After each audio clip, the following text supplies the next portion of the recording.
Good morning, good evening, good afternoon. Greetings, season's greetings, Feliz Navidad, Merry Christmas, Happy New Year. This is Christina Elevation Wilson, aka Ella the Spella and Phenomenal Storyteller. I just want to come to you to bring you a little bit of Christmas cheer. Just to let you know, I just arrived back from the DMV Fashion Week and I was doing the doggone thing. I give honor and praise to the Mosthige. I'm High because he's G-O-O-D like T-H-A-T. And if you don't call K-N-O-W, you're by the A-S-K-S-O-M-E-B-O-D-Y. I'm just saying. It's a great day here in the DMV. And I'm so glad that you are joining me. And if you're joining me, you should be glad. There's a word that says, let us rejoice and be glad in IT. IT, not infrastructure structure. What is it? What is IT? Infrastructure technology. I believe that's what it is. No, not that. Be glad in HIM. Because if it wasn't for the HIM, you would not be HERE. And I'm here to tell you, I'm here all day, LONG, and I don't stop until I go to sleep. One moment. Let me change my selections, please. One moment. I do not own the rights to any of this music. I don't know what kind of music y'all think y'all gonna play. This ain't gonna work. I need something to get me shaking and baking. I like, well, that's all right. I need something else, you know? One moment, please. I'm sorry to turn my romp up to you, but, okay, let's go with the hip-hop jazz, Big Cafe. Okay, thank you. I was really planning to have all of this situated before I came. My disc jockey, he didn't show up on me today. You know, I enjoy coming to you all with these videos. If you like them, you know, go to, I don't know where you're going to watch this at, but if you're not watching it on YouTube already, go to YouTube and like, share, and subscribe. You know, I be watching little young Malios. I don't know how to do it. I don't have a lot of IT skills, you know. I know how to dress now. I know how to dress. Know how to coordinate. Mr. Brown ain't got none on me. I want to say to my friend, Shelly Roy, I see you. Girl, you ain't got nothing on us. Okay, I go toe to toe with you anytime. Oh. Let me get one of line dance. Oh. Come on. Sister Butu Butu. Instructor. I am the instructor. Take my picture. Still learn how to pose. Look, somebody try to throw shade at you. Block them, baby. I don't got time for that. Listen, today, I'm going to jump on for a few minutes. I mean, it's hard to work out when you look this good. You hear me? I think my camera is off. Y'all can see me. Can't you see me? Look. So I didn't really have nothing in mind. I just woke up just like this. I just woke up like boom. I'm telling you, God is magical, isn't he? Is the music too loud? Can y'all hear me? I like this smooth jazz. My husband and I, on Friday nights, we sit down by the fireplace. He poured me a glass of wine. He tried to get me tips in the club, you know. Y'all know I ain't got no husband. But I gotta tell y'all something. This Christmas, something gonna pop off. Ow! Something gonna pop off. I'm feeling good. Look. It's been a rough year. It's been a life-changing, life-altering year, has it not? It has. But guess what? He's still sitting up there. Now, I know sometimes we can't fathom, God, why do these kind of things happen? It got to happen. It got to happen. And don't question, don't argue with him. Don't argue with him. You can't argue with G.O.D. You ain't got nothing on him.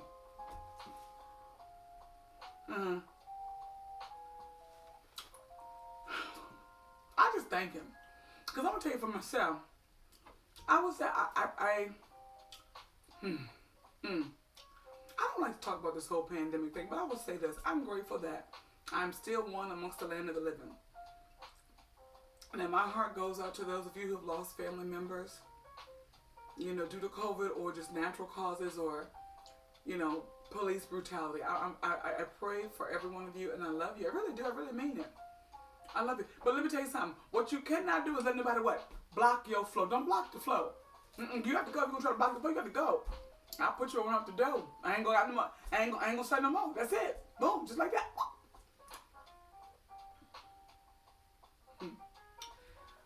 This morning, I have no idea what I'm going to talk to you about. I'm just looking so fine. I can't. You don't just be looking so good. You just want to make sure somebody see you when you look good. I'm telling you, I'm doing the thing today. And as we get closer to Christmas, I know a lot of people, I'm going to be getting a lot of messages because a lot of people are haters. Haters. H-A-T-T-E-R-S. Haters. Okay, haters. Hatters. Okay, let me go ahead and get on to what I'm thinking I'm going to say. I don't really know what to say. That's why I'm stalling. All I can tell you, when I had this puff right here, make everything all right. Make everything all right. First, I want to give a shout out to my chubby cheek mama, Miss Audrey, a.k.a. Tootsie Roll. I miss my baby. But I go and peek at her through that little window, and that thing come up to that window, and she grinning. I'm telling you, my mama, honey, I'm the best thing since sliced cheese, white bread, water. My mama just think I'm just a doll, baby. And I am. I'm telling you. I'm telling you. My husband be saying that, too. He's so happy to have found me. So, anyway, look. So, I just want to bring a little holiday cheer. Talk about Christmas in times past, honey. Back in the 1900s, right around about 1975, 85, you know. I lived at my grandparents' house. And my grandparents, you know, they taught me a whole lot of things. They did. One thing, Grandma and Granddad, they fed us good. You know, I ain't never missed no meal. Well, I ain't never missed no meal. And, you know, for us children back in the 1900s, when your parents and grandparents put something on the table, you just ate it. E.T., you just ate it. You ain't argue, you ain't ask no question. You didn't sit at, well, we didn't all really sit at the table. But we did sit at the table. And the living room was close connected, you see. You won't go into the bedroom putting on the computer. I don't know what's wrong with you. Let me take your head off, because see, y'all are young malleables. Y'all made me mad. Y'all made me mad because you just caught up in yourself. And some of y'all older ones is caught up in yourself. So get over yourself. I swear, sit, ain't nobody thinking about you. But I'm just saying, going back to the 1900s, I was sharing this little story with my friends the other day. You know, my grandparents, we didn't have a whole lot. We didn't have a whole lot growing up, but we had enough, honey. And as you can tell, I ain't never missed no meal, but I'm getting my sexy back. You see, look, I'm getting my sexy back. Get talking, riding, spoke sit down. I'm getting my sexy back. And I remember, like I said, growing up, they didn't have much, but they had wisdom, honey. I learned wisdom. And I learned how to make biscuits when I was 8 years old, honey. I was making them biscuits. Oh, I'm telling you, the biscuits stayed with me. Look, I remember, this is probably about 1983, 84. My grandma used to order from the Finger Hut book. Do you know what I know about Finger Hut? Finger Hut was the place you can go and get a coat for $49.99 and pay $400.99 in the end. But guess what? Grandma had that credit. I don't know if it was good credit, but it was credit. But one thing my grandma did for me, my grandparents did for me. Who was in my class, in the typing class, in Mr. Long's class, back in about 1984, 85? Remember we started doing the typing, honey? And, you know, back then you had the typewriter that ching-ching to the left, right to the right. You could take that ribbon, put that little piece of ribbon in the autocorrect. Honey, I looked in that Finger Hut book and I saw a typewriter. Oh, my God. I saw a typewriter, and for like about 3 months, I was looking at that typewriter every day. Now, I ain't never really get a whole lot for Christmas. I got what I needed, and maybe some candy or some kind of whole cupcake that I wanted. But to think I could get a typewriter, child, that was just kind of like Mission Impossible.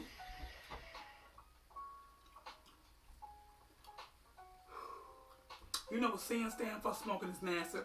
Don't smoke around them children. Don't smoke around them babies. Honey, I looked at that typewriter and that thing in her book for weeks. Christmas came. Closer got to Christmas.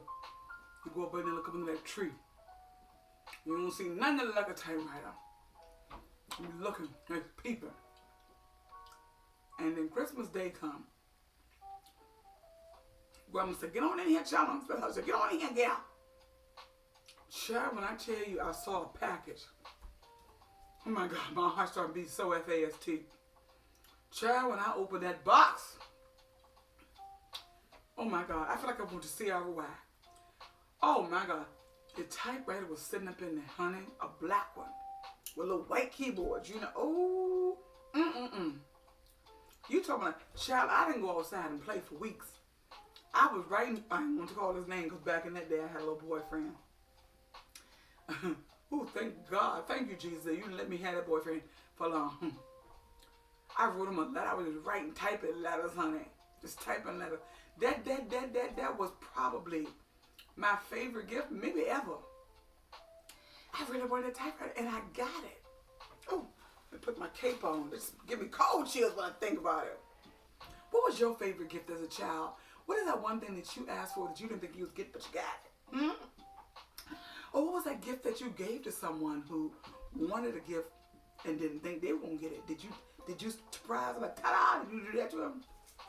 You know, let me tell you a story right here. So when I got my first brand new car, let me tell you, this is a true story.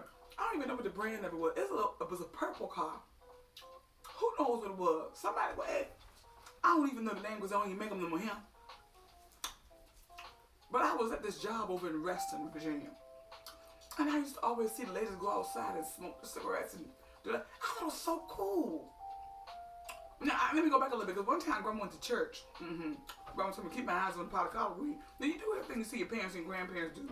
So when Grandma would be cooking, Fraser said, don't talk with your mouth full. Okay. When your parents and grandparents be cooking, Grandma used to go and she'd take a little taste of, go back and take a little fork for her. So this particular Sunday, she told me to stay at home, watch these greens, don't you out on birds. Yes, ma'am. So they left to go to church, like probably about 10:30. We got back around about 2. Where Grandma told me to watch things and don't let them burn, right? So I stirred them. I stirred about 20 times. Every time I would stir them, I'd take a little sip of them, take a little hit, like I did that cigarette. So by the time Grandma was on her way back from church, I was excited that I didn't let the collards burn. But the problem was, I had to taste it a bit too much. Well, Grandma came back to the house. She said, smell good in here. You kept your eyes on me. Yes, ma'am. Honey, Grandma came and lifted that pot up on them collard greens. She said, I ain't never seen them cook damn quite like this. I said, me either, Grandma. Child, I hit half of the pot of collard greens, about 8 of us in the house. Child, you do the things you see the grown-up folks do. But when she went to church one time, this time I was about 8 or 10. I was younger. And my granddaddy used to smoke. Granddaddy had his own pack. Grandma used to take a puff every once in a while. But Grandma had some old red lipstick. Almost like this, but with red, honey. And I don't know where I got this from, but honey, I went in the bathroom, put on that red lipstick, and lit that cigarette up. Excuse me. I didn't know how to smoke it. I just puffed it, and I didn't do much to it. Just puffed like that. I like to see my finger like that. I don't know what it was. Chad, stupid me. I didn't have sense enough to flush the toilet or throw the paper in the cigarette in the toilet stool. I put it in the trash can. CIA trash can. Grandma came, she said, young lady, you been in my room? I said, no, ma'am. Don't lie to me. I said, no, ma'am. She said, you been smoking? I said, no, ma'am. She come on in here, look at this here. I said, oh my God. You didn't get to play it. Oh my God. What is this? I said, Grandma, I don't know who did it. Probably Ricky. Ricky did it. Mr. Snags, he did it. Child, that's how I became a storyteller. But the real way I became a storyteller, this is a true story. Because Grandma would have company over, and Grandma had 12 children. She had 15, but 12 of them, was on the earth. Grandma, I hate to tell you about my grandma. Grandma was gossiping, but Grandma was talking about 6 other kids and other 6. Grandma, they ain't right. So, Grandma is the one who started me off with the spelling show now. Because Grandma, I remember this is probably about 1900 and about 81, 79. We had some company. And then my aunts had one shopping with grandma. And you know, I was a good reader. I like to read back in them days. And I was a good speller, like spelling bees, honey. I could spell. Grandma told my auntie, go out to the car and get the C-A-N-D-Y. Oh yeah, probably about 10, about 9, 10. You know, C-A-N-D-Y. Candy. So my aunt went out to the car and got the candy. Told me, she go on to your room, girl. Go on. So I went on to my room. And then one of my aunts, I shouldn't have did this. Regina, you remember this. How about, okay, don't let your kids be in the room, but I want you to let y'all know, stop lying to them kids about Santa Claus. Stop lying to them little kids about Santa Claus. When I found out there was no Santa Claus, I really wanted to jump off the Woodrow Wilson Bridge. Honey, I ain't know nothing about the Woodrow Wilson Bridge when I found out about Santa Claus. Don't tell your children about Santa Claus. I don't like that. Because what happens, you start lying to them like they can be lying to them for the rest of your life. Then children grow up being liars. So anyway, that's where Elder Spella came from. Grandma was spelling stuff. And then I had a friend, their mother used to spell words. Everything that she said at the last sentence, she would spell it. She said, how you doing, T-O-D-A-Y? This is a true story. Oh, I'm doing F-I-N-E. And it just catch on with you. Since that, I've been spelling my whole entire life. But when I first found out about the word supercalifragilisticexpialidocious, and I knew it was 34 letters, honey, I learned how to spell that word. You couldn't tell me nothing. You couldn't tell me nothing, okay? You can do anything you want when you learn how to spell, honey. Yes, and so Elder Spella was born, honey. Yes, during Christmas time, honey. Let me tell you something about the holidays I really didn't like. You was excited about it, but you really wasn't. Because one thing in grandma's house, honey, my auntie used to make tater salad. I don't know who told her to put a whole bottle of mustard in tater salad. I don't like mustard. I don't like tangy stuff unless it's on my wings, you know, using them to marinate or bake something. The thing of it was so mustardy. Now I know mustard seed is supposed to be good, you know, have 50,000 mustard seed, but she used a whole bottle of mustard. I didn't like it. And then she used to put white onions in the mashed potatoes. I couldn't understand my grandma didn't tell her not to do that. It was disgusting. Onions and mashed potatoes, oh God, just disgusting. Fried potatoes and onions, yeah, but you don't put no onions in no mashed potatoes. I ain't cared for my onions since that time. But where was I going? What was I telling y'all? Where's my check? I need somebody to tell me where I was at. I was talking about my aunt and something she did. Child, I don't remember. But being at grandma's house, you know, potato salad. So we didn't eat Christmas or Thanksgiving dinner probably till about 4 or 5 o'clock. You know, your stomach is on the floor growling. You done been up all night, 2 days cooking food. Just go on and eat when you get up the next morning. Wait until 5 o'clock. For what? Then you eat, you be excited, you get some second helpings around 7 o'clock, 8 o'clock. And then for the next 6 days, you eating tater salad and green beans. This is a true story.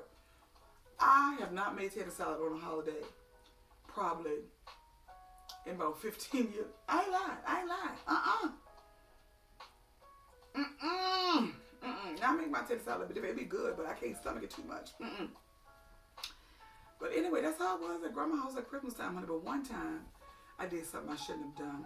But I ain't like people lying to little children. So, Regina, you was probably about 2 or 3 or maybe 4. And your mama had them put all them Christmas items on your bed because she was going to wrap them. Why I take Gina in the room and said, look at this here. She said, ooh. So the next morning when she got up, she was unwrapping the gift. What she said? Oh, Chrissy, this is just what you showed me last night. Huh? Huh? Now who is this? I know it's a telemarketer. I ain't got time for you.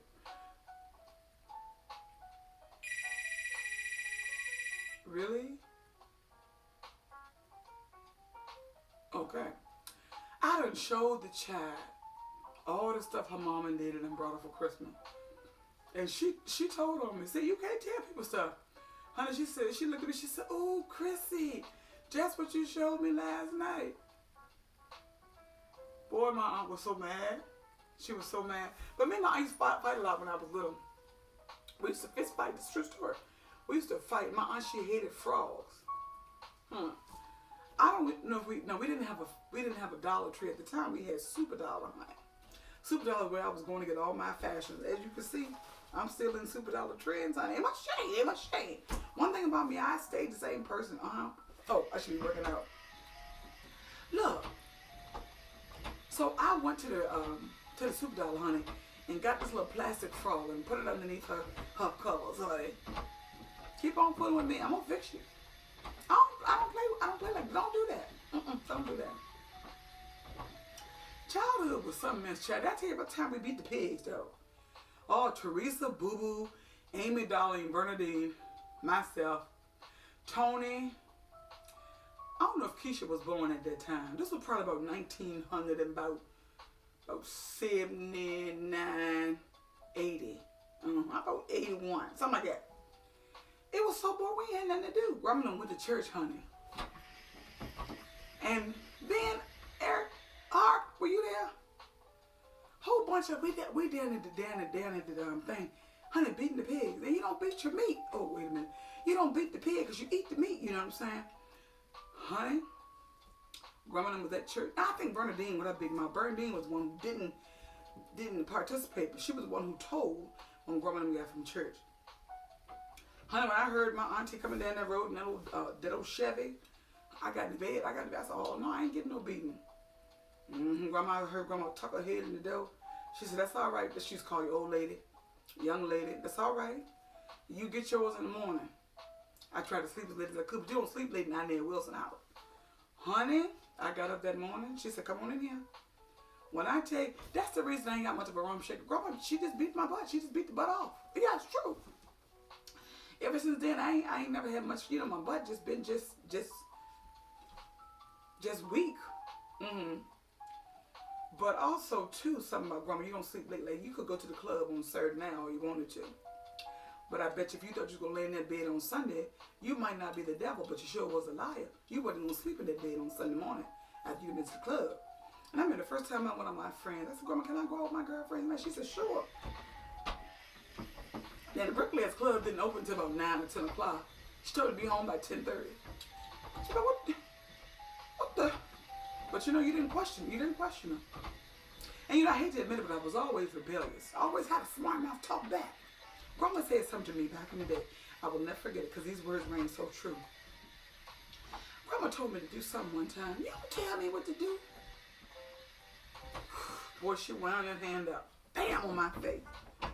I threw the earrings at her. Bam. Oh, that wasn't smart. Somebody would have been in on my bicycle because they riding right. But let me tell you what Grandma did.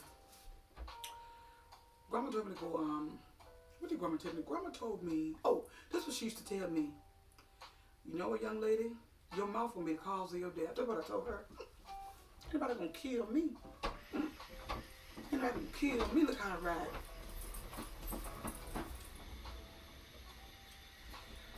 I did not know what she meant. Your mouth is gonna be the death. Come on, somebody, talk to me, talk back to me. Your mouth is gonna be the cause of your death.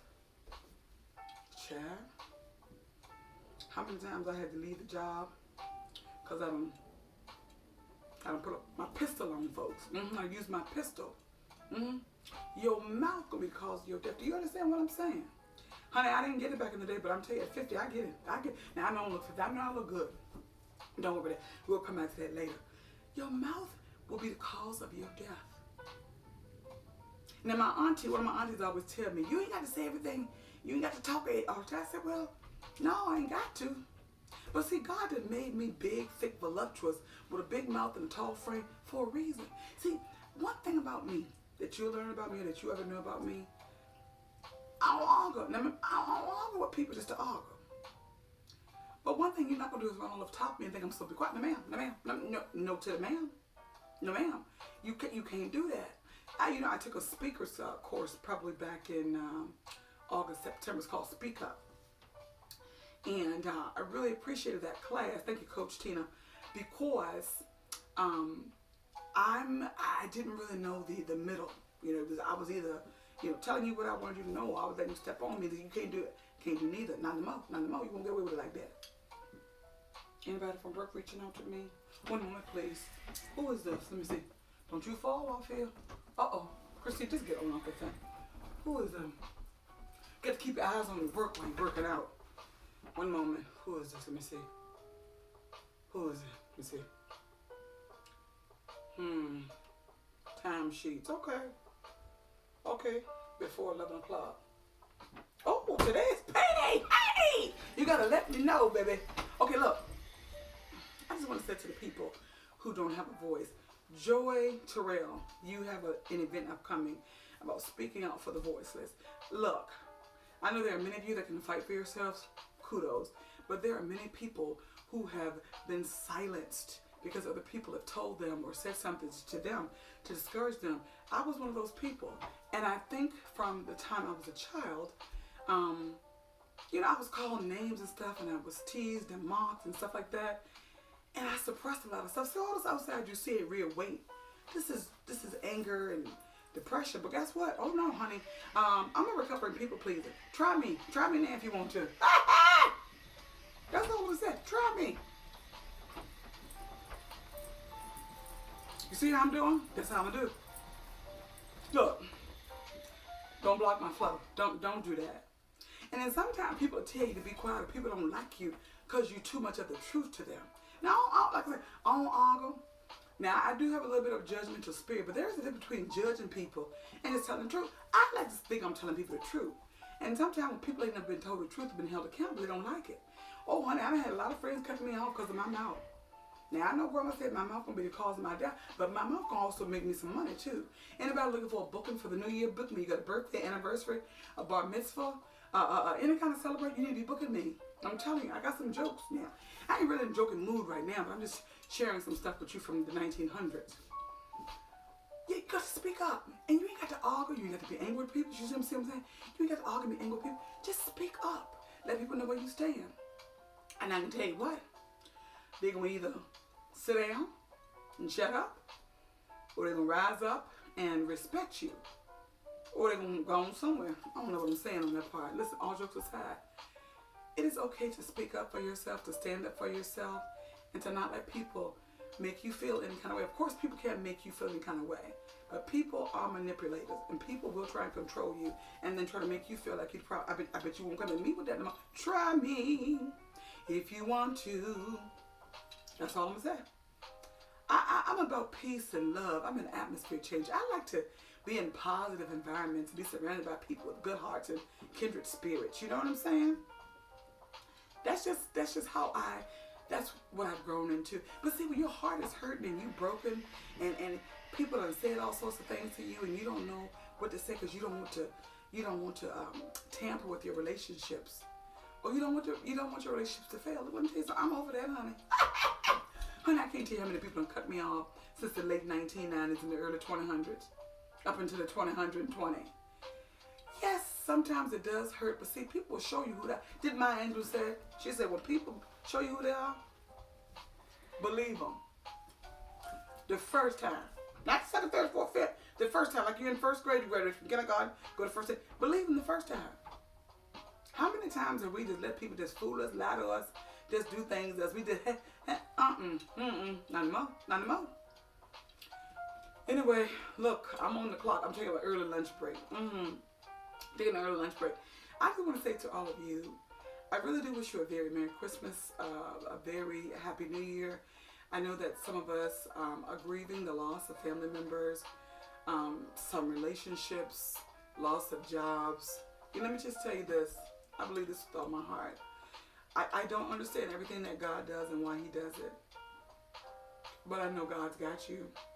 He's got the whole world in His hand. Shall I sing that?